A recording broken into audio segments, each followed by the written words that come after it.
당신이 지금까지 산소에 올렸던 음식 중 하나가 조상님을 노하게 만들었을 수도 있습니다. 충격적이죠?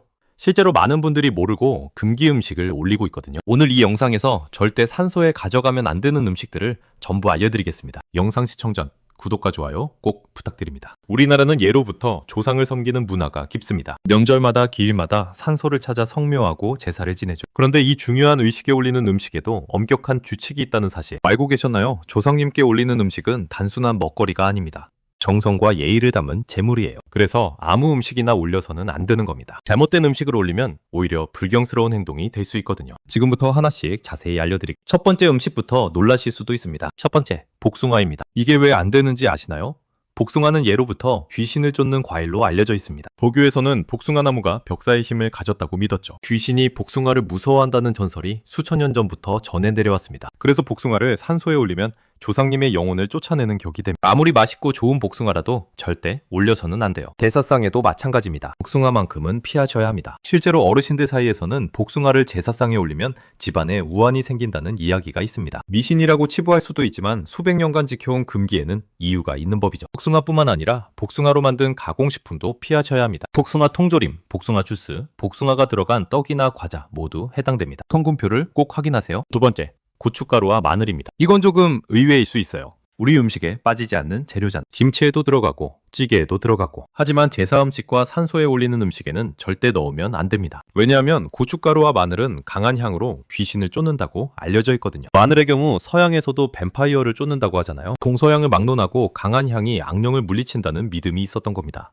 그래서 제사 음식은 대부분 간장으로만 간을 합니다. 나물을 무칠 때도 고춧가루 대신 간장을 쓰고 국이나 탕에도 마늘을 넣지 않죠. 이게 바로 그 이유입니다. 잠깐, 여기서 중요한 게 있습니다. 파도 마찬가지예요. 파, 마늘, 부추, 달래, 흥거 이 5가지를 오신채라고 부릅니다. 불교에서는 수행을 방해하는 음식으로 여겼고 유교 제사에서도 이 오신채를 피하는 전통이 있습니다. 강한 향이 영혼의 세계와 맞지 않는다고 본 거죠. 그래서 제사 음식을 준비하실 때는 이 5가지 재료가 들어가지 않았는지 꼭 확인하셔야 합니다. 특히 시중에서 파는 반찬이나 밑반찬에는 대부분 마늘과 파가 들어가 있거든요. 세 번째, 치자가 들어간 생선입니다. 정확히 말하면 이름에 치자가 들어간 생선이에요. 꽁치, 삼치, 갈치, 멸치, 준치 이런 생선들은 제사상에 올리지 않습니다. 이유가 재미있어요. 치자가 들어가면 격이 떨어진다고 여겼거든요. 옛날에는 이름에서도 품격을 따졌습니다. 조상님께 올리는 음식은 최고의 예를 갖춰야 하잖아요. 그래서 이름부터 고상한 생선을 올렸던 겁니다. 조기, 민어, 도미 같은 생선들이 대표적이죠. 물론 지역마다 차이가 있습니다.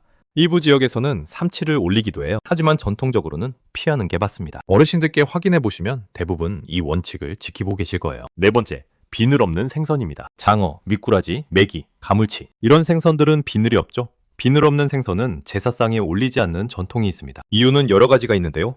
비늘이 없으면 옷을 제대로 갖추지 못한 것과 같다고 여겼습니다. 또 뱀처럼 생겼다고 해서 불길하게 본 시각도 있었죠. 특히 장어는 정력에 좋다고 많이들 드시잖아요. 하지만 산소에는 절대 가져가시면 안 됩니다. 아무리 비싸고 좋은 장어라도 제사 음식으로는 부적합해요. 오징어와 문어도 마찬가지입니다. 비늘이 없는 해산물이니까요. 다만 지역에 따라 문어를 올리는 곳도 있으니 집안 어른들께 여쭤보시는 게 좋습니다. 다섯 번째, 붉은 팥입니다. 이건 조금 복잡한 이유가 있어요. 팥은 원래 잡기를 쫓는 음식으로 알려져 있습니다. 공진날 팥죽을 먹는 이유도 잡기를 물리치기 위해서잖아요. 이사할 때 팥을 뿌리는 풍습도 같은 맥락이고, 그런데 제사는 조상님의 영혼을 모시는 자리입니다. 귀신을 쫓는 팥을 올리면 조상님 영혼마저 쫓아버리는 격이 되는, 그래서 팥이 들어간 음식은 제사상이나 산소에 올리지 않습니다. 팥떡, 팥죽, 팥빵, 단팥빵 모두 해당됩니다. 설날 성묘 가실 때 팥떡 가져가시는 분들 계시죠? 이제부터는 다른 떡으로 바꾸시는 게 좋겠습니다. 여섯 번째, 개고기입니다. 예전에는 개고기를 즐기는 문화가 있었지만 제사상에는 절대 올리지 않았습니다. 개는 집을 지키는 동물이고 가족과 같은 존재로 여겼거든요. 그런 개를 조상님께 올리는 건 예의에 어긋난다고 본 겁니다. 또한 개고기는 천한 음식으로 여겨지기도 했습니다. 조상님께는 가장 귀한 음식을 올려야 하는데 개고기는 그 기준에 맞지 않았던 거죠. 지금은 개고기 자체를 먹는 문화가 많이 사라졌지만 혹시라도 이런 생각을 하셨던 분이 계시다면 절대 산소에 가져가지 마세요. 일곱 번째, 털이 있는 과일입니다. 이게 핵심인데요. 복숭아 말고도 털이 있는 과일은 피하는 게 좋습니다. 키위가 대표적이에요. 털 달린 과일은 깨끗하지 못하다고 여겼거든요. 조상님께 올리는 과일은 깨끗하고 매끄러워야 한다는 인식이 있었습니다. 사과, 배, 감, 귤처럼 표면이 매끈한 과일을 올리는 게 전통입니다. 대추, 밤, 곶감도 많이 올리죠. 이런 과일들은 오래 보관할 수 있고 상징적인 의미도 좋거든요. 참외도 괜찮고 수박도 올리시는 분들이 계세요. 하지만 복숭아와 키위처럼 털이 있거나 귀신을 쫓는 과일은 피하셔야 합니다. 8번째, 끝이 뾰족한 음식입니다. 고추나 꼬치처럼 끝이 뾰족한 음식은 제사상에 올리지 않습니다. 뾰족한 것이 조상님의 영혼을 찌른다고 여겼거든요. 상당히 섬세한 배려죠. 그래서 전을 부칠 때도 산적을 만들 때도 꼬치를 빼고 올리는 집안이 많습니다. 꼬치째 올리면 뾰족한 끝이 영혼을 불편하게 한다고 본 거예요. 음식을 담을 때도 칼이나 젓가락을 꽂아두지 않습니다. 모든 것이 조상님께 예를 갖추기 위한 세심한 배려입니다. 잠깐, 여기서 놀라운 사실이 있습니다. 9번째 금기 음식이에요. 말것은 절대 올리면 안 됩니다. 회나 육회 같은 음식이요. 조상님께 올리는 음식은 반드시 불을 거쳐야 합니다. 익히지 않은 음식은 야만적이라고 여겼거든요. 제사는 문명화된 의식입니다. 불을 사용해 음식을 조리하는 것은 인간만이 할 수 있는 일이잖아요. 그래서 모든 제사 음식은 익혀서 올립니다. 생선도 굽거나 찌고 고기도 익히고 나물도 데쳐서 무칩니다. 말것을 올리는 건 조상님을 짐승 취급하는 것과 같다고 본 거예요. 10번째, 상한 음식이나 맛이 변한 음식입니다. 이건 당연한 것 같지만 의외로 실수하시는 분들이 많습니다. 냉장고에 오래 둔 음식이나 유통기한이 지난 음식을 그냥 올리시는 경우가 있거든요. 조상님께 올리는 음식은 가장 신선하고 좋은 것이어야 합니다. 상한 음식을 올리는 건 큰 불경이에요. 차라리 음식 수를 줄이더라도 신선한 것만 올리시는 게 맞습니다. 특히 여름철 성묘 때 주의하셔야 합니다. 기온이 높으면 음식이 금방 상하거든요. 아이스박스를 활용하시거나 현장에서 바로 차릴 수 있는 음식으로 준비하시는 게 좋습니다. 11번째,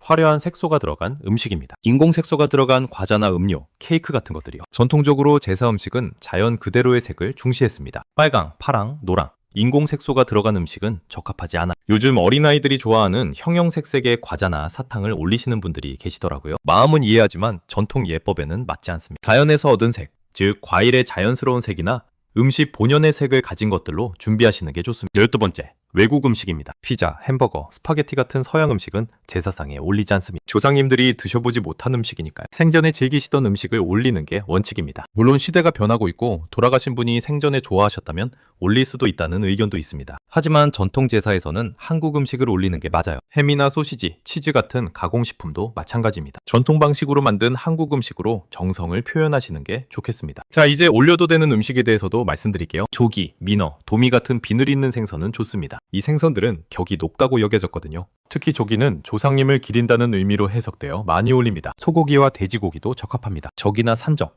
육전으로 만들어 올리죠. 닭고기도 괜찮은데 지역에 따라 다르니 어른들께 확인해보세요. 과일은 대추, 밤, 배, 감이 기본입니다. 조유리시라고 해서 대추, 밤, 배, 감 순서로 놓는 게 전통이에요. 사과를 올리는 집안도 많습니다. 떡도 중요한 제사 음식입니다. 치루떡, 인절미, 송편 등을 올리죠. 단, 팥이 들어간 떡은 피하시고 흰 고물이나 콩고물떡으로 준비하세요. 나물은 고사리, 도라지, 시금치를 삼색나물로 준비합니다. 흰색, 검은색, 푸른색을 맞추는 거예요.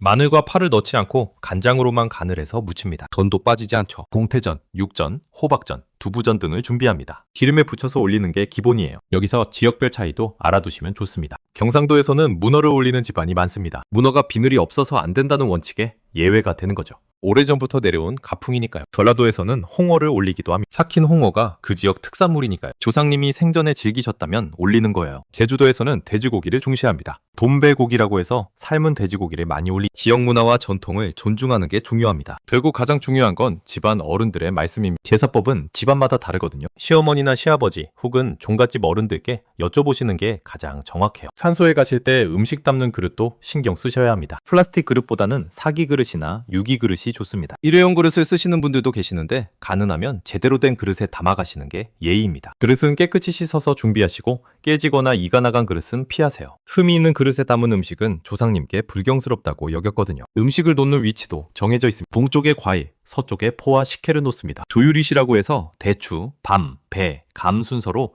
왼쪽부터 놓고요. 홍동백서라고 해서 붉은 과일은 동쪽, 흰 과일은 서쪽에 놓습니다. 어동육서라고 생선은 동쪽, 고기는 서쪽에 놓는 원칙도 있어요. 이런 규칙들을 다 외우기 어려우시면 어른들께 여쭤보시거나 인터넷에서 제사상 차리는 법을 찾아보세요. 마지막으로 성묘 예절에 대해서도 말씀드릴게요. 산소에 도착하면 먼저 잡초를 정리하고 묘 주변을 깨끗이 합니다. 그 다음 음식을 차리고 술을 올리죠. 절은 2번 하는 게 기본입니다. 산 사람에게는 1번, 돌아가신 분께는 2번이에요. 성묘 시간은 오전이 좋습니다. 해가 떠 있는 밝은 시간에 다녀오시는 게 전통이에요. 해가 지면 음기가 강해진다고 여겼거든요. 산소에서 큰 소리로 떠들거나 웃으면 안 됩니다. 경건한 마음으로 조용히 예를 갖추는 게 맞아요. 아이들이 뛰어다니지 않도록 미리 교육하시는 것도 중요합니다. 자, 오늘 말씀드린 내용 정리해드리겠습니다. 산소에 절대 가져가면 안 되는 음식들입니다. 복숭아, 고춧가루와 마늘, 오신채, 치자 들어간 생선, 비늘 없는 생선, 붉은 팥, 개고기, 털 있는 과일, 뾰족한 음식, 날것, 상한 음식, 인공색소 음식,